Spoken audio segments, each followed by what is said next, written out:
સુરતમાં રખડતા ઢોરને લઈને પાલિકા અને પશુપાલકો છાસવારે આમને સામને આવી જતા હોય છે। ત્યારે પાંડેસરા વિસ્તારમાં વહેલી સવારે રખડતા ઢોર પકડવા ગયેલી પાલિકાની ટીમ પર હુમલો થયો હતો।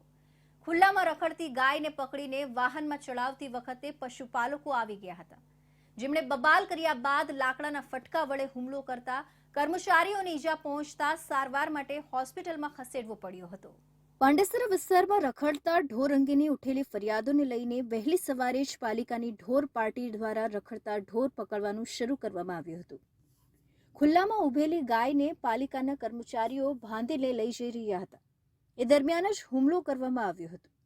શરૂઆતમાં બબાલ થઈ હતી, બાદમાં વાતાવરણ ઉગ્ર બની જતા મહિલાઓ અને પુરુષોએ હુમલો કર્યો હતો। સમગ્ર ઘટનામાં માથાના ભાગે ઈજા પહોંચતા પાલિકાના કર્મચારીને સારવાર માટે સિવિલ હોસ્પિટલ ખસેડવામાં આવ્યો હતો। જ્યારે હુમલા અંગે પાંડેસરા પોલીસે ગુનો નોંધી વધુ તપાસ હાથ ધરી છે।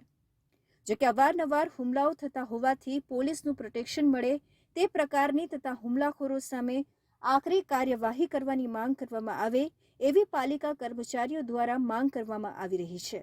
અમે મારી 6 થી 2 ની ડ્યુટી દરમિયાન અમે ફરજ પર રાઉન્ડ અપ પર હતા અને સવારે 7:30 વાગ્યાના અરસામાં એક ગાય પકડી હતી, જાહેર રોડ પર હતી।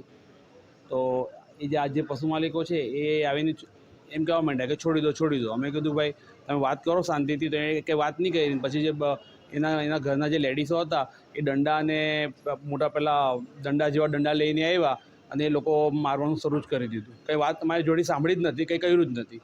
મેં કીધું ગાય નહીં છૂટશે અને એ લોકો પછી આવી રીતે જીવલેણનો હુમલો કર્યો મારી ઉપર અને મારા માર્શલ પર।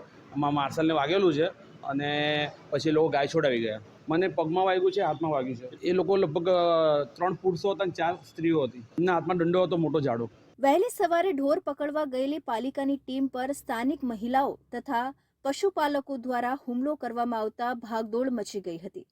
ખાડી પુલ નજીક ખુલ્લા પ્લોટમાં થયેલા હુમલા બાદ પોલીસ દોડતી થઈ હતી। ઘટનાસ્થળે પોલીસે એક ઇસમને ઝડપી પાંડેસરા પોલીસ સ્ટેશન ખાતે લઈ આવી કાયદેસરની કાર્યવાહી કરવામાં આવી છે। સાથે જ હુમલામાં સામેલ વૃદ્ધ મહિલાને પણ પોલીસે ઝડપી પાડી છે।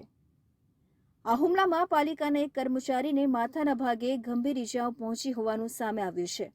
ઈજાગ્રસ્તને સારવાર અર્થે હોસ્પિટલ ખાતે દાખલ કરાઈ છે।